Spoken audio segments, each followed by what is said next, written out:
अस्सलाम वालेकुम। Hello to my YouTube channel. मैं हूं उस्मान ज़हीर और आज मैं आपके लिए 2024 का सबसे अच्छा कनाडा का प्रोग्राम लेकर आया हूं। इसको शुरू करने से पहले आपसे रिक्वेस्ट है, आप मेरे चैनल को सब्सक्राइब करें, लाइक करें और बेल का आइकन बटन ज़रूर दबा दें ताकि हर नई इंफॉर्मेशन आपके पास पहुंच सके। तो आज हम बात करेंगे GTS global talent stream program की, जो सबसे ज़्यादा वर्किंग में आने वाला है 2024 की। कनाडा में इतने प्रोग्राम हैं, जिस तरह के वर्क परमिट है, स्टडी परमिट है और डिफरेंट स्ट्रीम्स जो है टाइम टू टाइम लॉन्च करते रहता है, क्योंकि कनाडा के अंदर इस वक्त मेन पावर का बहुत ज़्यादा शॉर्टफॉल है। इसको फुलफ़िल करने के लिए वहाँ की जो गवर्नमेंट है उसने ये प्रोग्राम लॉन्च किया है। इस प्रोग्राम की हिस्ट्री में जाएं तो 2017 में ये प्रोग्राम लॉन्च किया गया है। आईआरसीसी की तरफ से इस प्रोग्राम को स्टार्ट किया गया है। ये एक इमिग्रेशन प्रोग्राम है जो कि कनाडा के एम्प्लॉयर अथॉरिटीज़ को अलाउ करता है कि आप कनाडा के अंदर जो भी हमारी वेकेंट पोजीशन है उसको आप फुलफ़िल करें। अगर आपको लोकल एम्प्लॉई नहीं मिलता है तो आप फॉरेन सिलेक्टेड वर्कर्स को हायर करें। और किसी एम्प्लॉयर को अगर लेमिया इशू नहीं होता तो एक प्रोसेस फॉलो करना है जो 50 टू 60 डेज़ के बाद लेमिया इशू करता है। तो इस टाइम को मिनिमम करने के लिए, इस टाइम को कम करने के लिए आईआरसीसी ईएसडीसी डिपार्टमेंट ने ये प्रोग्राम लॉन्च किया है। अगर जीटीएस के थ्रू आप अप्लाई करते हैं तो आपको 10 टू 15 डेज़ के अंदर रिज़ल्ट मिल जाता है। नेक्स्ट, इसके अंदर एलिजिबिलिटी क्राइटेरिया जो है वो मैं आपको बता देता हूँ, कौन कौन से एप्लीकेंट हैं जो इस प्रोग्राम में अप्लाई कर सकते हैं। ये कंसिडर होगा कनाडा का वर्क वीज़ा, और इसके अंदर आपकी जॉब लेटर भी आपको मिलेगा और बाकी जो सपोर्टिंग हैं डॉक्यूमेंट्स वो भी मिलेंगे। इसमें रजिस्ट्रेशन नंबर भी आपको मिलेगा। इस प्रोग्राम को दो पार्ट्स में डिवाइड किया गया है।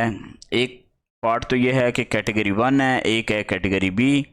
तो हम बात करेंगे पहले कैटेगरी ए वाले प्रोग्राम की।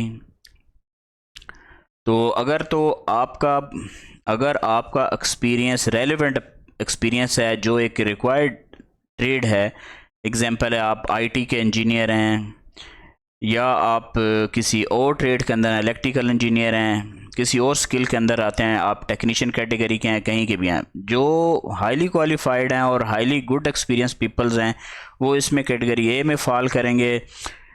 और इसके लिए ऑप्शन जो है, पहले तो आपके पास ये रेलिवेंट एक्सपीरियंस होना चाहिए, उसके बाद आपके पास जो प्रोविंस है वहाँ की जो पार्टनर की एक लिस्ट है ऑनलाइन जो शेयर की गई है canada.ca के ऊपर आप जाएंगे। इस वीडियो के लास्ट में आपको मैं दिखाऊंगा कि इसके अंदर एक लिस्ट भी आ रही है, तो उसके ऊपर आप जाएंगे, वहाँ से आप जो ऑलरेडी एम्प्लॉयर उन्होंने अनाउंस किए हुए हैं उसी के थ्रू ही आप अप्लाई करेंगे। आप अपना एक कनाडा के स्टाइल के अंदर जो एक सीवी उनको डेवलप करेंगे, डेवलप करने के बाद हम उनको वो शेयर करेंगे। तो इसके अंदर उन्होंने क्लियरली इसके अंदर मेंशन किया कि आपका स्पेशलाइज्ड टैलेंट होना चाहिए, कि हर जो मतलब यूनिक सा हो, जो आम मार्केट के अंदर उनको अवेलेबल एक इंडिविजुअल नहीं मिल रहा है, तो उस बेआफ के ऊपर वो आपको कैटेगरी ए के अंदर आपको कॉल करेंगे। तो ये कनाडा से अप्रूवल जो है अप्रूव होता है और इसकी हमें अप्रूवल भी चाहिए होती है, तो इसके थ्रू अप्लाई करते हैं। इसमें जो उन्होंने एम्प्लॉयर दिए हुए होते हैं वो आपका रेफरल लेटर अप्रूव्ड इशू करवाते हैं आपके बेआफ के ऊपर, और इसके अंदर आपको लेमिया की ज़रूरत नहीं पड़ती है। इसके बाद आपको जॉब लेटर इशू करेगा आपका एम्प्लॉयर। जैसे ही वो जॉब लेटर आपको इशू करता है तो आप एप्लीकेशन सबमिट कर देते हैं। नेक्स्ट, आपके पास जो है एक एडवांस डिग्री होनी चाहिए जिस फील्ड के अंदर आप अप्लाई करने चाह रहे हैं। 4 से 5 साल का एक्सपीरियंस हो, कोई इतना ज़्यादा इसकी वो डिफ़िकल्ट कोई या मुश्किल कोई रिक्वायरमेंट नहीं है। और ऑप्शन नंबर 4 के अंदर आ जाएं तो इसकी जो पर्सन है जो अप्लाई करने जा रहा है कैटेगरी ए के अंदर, उसकी पर ईयर जो है 80,000 कैनेडियन डॉलर से almost 80,000 Canadian dollar per year उसकी सैलरी और वो हमने वो वर्थ भी शो करनी है। तो आप वर्क वीज़ा के लिए इसमें अप्लाई कर सकते हैं। नेक्स्ट हम देख लेते हैं कैटेगरी बी के अंदर। तो कैटेगरी बी जो है ये है बेसिकली जो इन डिमांड लिस्ट आ रही है ऑलरेडी, जो हम जिसके अंदर वर्किंग कर रहे हैं, जो मैंने प्रीवियसली जिसके ऊपर मैं वर्किंग कर भी रहा हूँ, ये स्किल ट्रेड के ऊपर। कैटेगरी बी के अंदर आपको कुछ डिमांड लिस्टेड ऑक्यूपेशन लिस्ट मिलती है, उसके अंदर सॉफ्टवेयर इंजीनियर, टेक्नीशियंस डिफरेंट है, जो आपके नॉक नंबर एनओसी की एक लिस्ट है जो 2021 की अभी तक अपडेटेड अभी सिस्टम के अंदर पड़ी हुई है। तो वहाँ से आप वो लेके तो उसके थ्रू हम लोग ये कर सकते हैं अप्लाई। इसके अंदर से हम अपना ट्रेड भी चूज़ कर सकते हैं। ये प्रोग्राम कैटेगरी बी का जीटीएस प्रोग्राम के अंडर जो आता है, इसके अंदर आपको एक रेफरल लेटर वगैरह किसी की कोई ज़रूरत नहीं होती, ना इसके अंदर कोई एम्प्लॉयर इन्वॉल्वमेंट होती है, किसी किस्म का भी कोई ज़रूरत नहीं है। अगर आपका वर्क एक्सपीरियंस एनओसी कोड के साथ मैच करता है तो आप का एम्प्लॉयर आपको जॉब ऑफ़र देगा, ठीक है, और वही आपके ब्याफ के ऊपर जो है लेमिया वगैरह वो अप्लाई करेगा। और आईआरसीसी और ईएसडीसी डिपार्टमेंट जो गवर्नमेंट ऑफ कनाडा के हैं वो इनको रिव्यू करता है और आपको लेमिया इशू करता है। ये प्रोसेस बहुत फास्ट है, ये तकरीबन 15 to 20 डेज़ जो है उसके अंदर वो आपको ये इशू कर देते हैं, और नेक्स्ट 15 डेज़ के अंदर आपकी एप्लीकेशन सबमिशन के लिए वो लेटर भी आ जाता है, आप एप्लीकेशन भी सबमिट कर सकते हैं, ठीक है। इसके अंदर आपको ये फुलफ़िल करना है कि आपको जो उनकी गवर्नमेंट की कंप्लाइंसेस हैं, रिक्वायरमेंट है, वो आपको मस्ट भी वो फुलफ़िल करनी है, और वो सारा होता है एम्प्लॉयर के ऊपर। एम्प्लॉयर बाउंड होता है जो उनके गवर्नमेंट ऑफ कनाडा की रिक्वायरमेंट है वो उनको फुलफ़िल करें, ठीक है। उसके बाद ये आपके साथ एक कॉन्ट्रैक्ट वगैरह वो साइन करता है जो आईआरसीसी के रूल्स लॉ के मुताबिक होता है, वो आपको इशू करेगा। फिर आप अपना एम्बेसी के अंदर आप चले जाते हैं, उसको अप्लाई करते हैं। बेसिकली ये आप थ्रू करेंगे टेम्परेरी फॉरेन वर्कर प्रोग्राम, उसकी जो रिक्वायरमेंट है वो सेम इसके अंदर हमें फुलफ़िल करनी होंगी। नेक्स्ट इसके अंदर जो नॉन कंप्लाइंसेस हो गए, अगर आप इनको वो फुलफ़िल नहीं करते हैं जो उनकी रिक्वायरमेंट है, तो डेफिनेटली वो आपके जो लेमिया है वो भी रिजेक्ट होने के चांस होते हैं और वो आपको लेटर ऐसा भी इशू नहीं मिलता। तो इसकी जो फीसेज और प्रोसेसिंग फ़ीस और अमाउंट वगैरह जो टोटल बनती है वो $1000 है for each position requested under global talent stream. तो ये डेफिनेटली अमाउंट आपको पे करनी है। उसके बाद जो है फर्दर जो एम्प्लॉयर आपका अरेंजमेंट कर लेता है लेटर, वो आपके ब्याह पे वो ख़ुद पे करेगा, और वो आपसे कॉन्सेंट लेटर भी लेते हैं।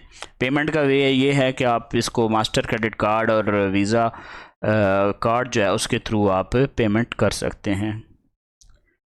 नेक्स्ट इसके अंदर ये भी है कि जो एप्लीकेशन आप एक दफ़ा फिल करेंगे एम्प्लॉयर से जो एग्रीमेंट हो जाएगा, तो आपकी जो प्रोसेसिंग फ़ीस है वो टोटली नॉन रिफंडेबल है, एक्सेप्ट सिर्फ एक कंडीशन है कि वो अगर आपकी कोई असेसमेंट कैंसिल हो जाती है या आपको कोई रिजेक्टेड होता है, अगर आपका कोई एरर है या कोई आपने कोई रॉन्ग इसके अंदर वो डेटा डाला है, और उसके अंदर चांसेस होते हैं कि आपकी वो फ़ीस जो है वो रिफ़ंड हो जाएगी। अदरवाइज़ जो आपने प्रोसीड कर दी वो नॉन रिफंडेबल है। नेक्स्ट ये जो प्रोसेसिंग फ़ी है ये वाली पे की जाए, the processing fee can not be paid by और recovered from the temporary foreign worker, क्योंकि वो जो प्रोग्राम है जिसके अंदर हम फॉल भी करते हैं लेकिन उससे वो हमें रिकवर नहीं होगी, ना उसके अंदर उनकी कोई एज सच कोई रिस्पॉन्सिबिलिटी होगी TFWS की। तो रिक्रूटमेंट फ़ीस इसमें हम देख लेते हैं कि वो वेरियस हैं, डिफरेंट हैं। उसके अंदर रिप्रेजेंटेटिव की फ़ीस होती है, एडवर्टाइजिंग की फ़ीस, और ये वो जितनी भी कास्ट वगैरह आ रही है ऐसा जो वो जो है ना हमें उसमें कोई वो हमें पे करने की ऐसा ज़रूरत नहीं है। अगर डिमांड होती है तो आपको जब कॉन्सेंट लेटर होता है तो वो आपसे डिस्कस होती है, और डिस्कस करने के बाद जो आपका एम्प्लॉयर है वो बता देता है कि आपको कितनी कास्ट देनी है। नेक्स्ट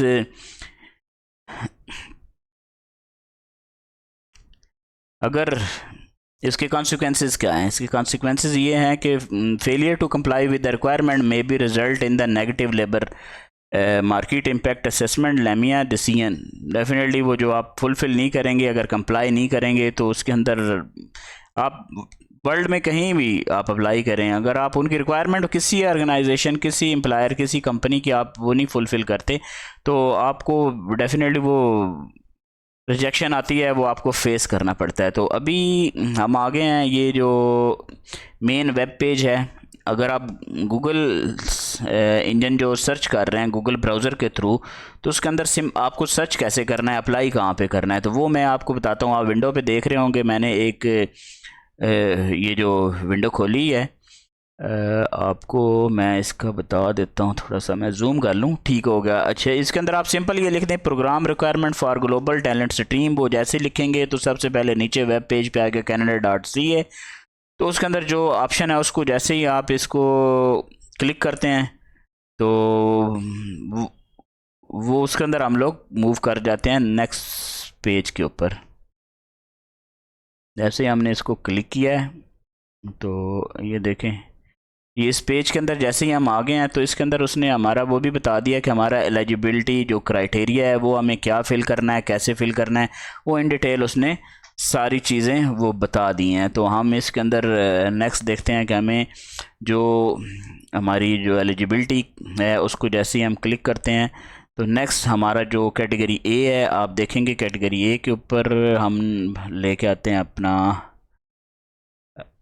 कैटेगरी ए के ऊपर हम लेके आते हैं अपना कर्सर, ताकि मैं आपको प्रॉपरली एक्सप्लेन कर सकूं।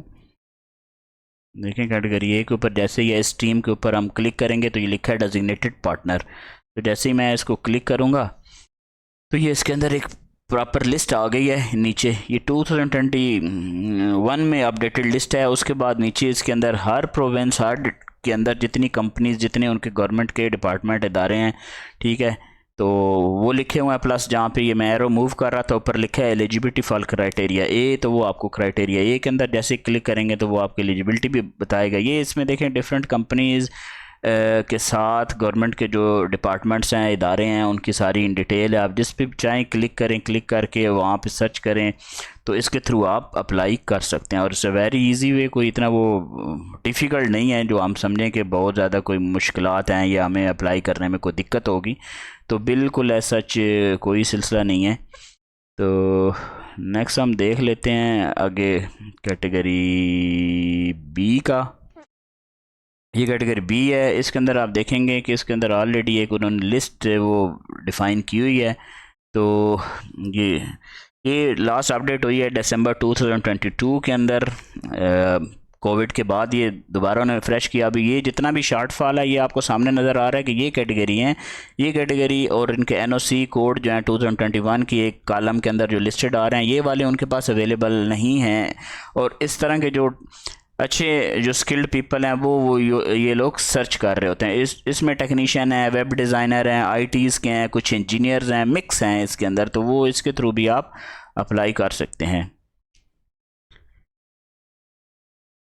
तो इसके अंदर आगे उसकी सारी फिर डिटेल भी लिखी है कि उसकी रिक्वायरमेंट क्या है। आप सीवी बिल्डअप करना चाहते हैं तो वो इसके अंदर आप रिक्वायरमेंट भी पढ़ सकते हैं। तो ये बड़ा आसान सा एक प्रोसीजर है, लेकिन ये बहुत ज़्यादा 2024 का जो उनके मिनिस्टर ने अनाउंस किया है कि सबसे सक्सेसफुल ये वाला प्रोग्राम है। तो आप कोशिश करें अपने डॉक्यूमेंट पेपर्स वो प्रिपेयर करें। अगर सीवी वगैरह और कुछ भी डिटेल हमारे एंड से कोई सपोर्ट आपको चाहिए तो आप कमेंट में आप ऐड करें, हमें लिखें। हमारा व्हाट्सएप नंबर है और जो फेसबुक के ऊपर हमारा चैनल बना हुआ, आप उस चैनल के ऊपर आप कमेंट डालें तो इंशाल्लाह आपको हम लोग गेट बैक करेंगे और आपको एक्सप्लेन करेंगे कैसे लेके चलना है। तब तक के लिए मैं आपसे कहूँगा good bye and take care, अल्लाह हाफिज़।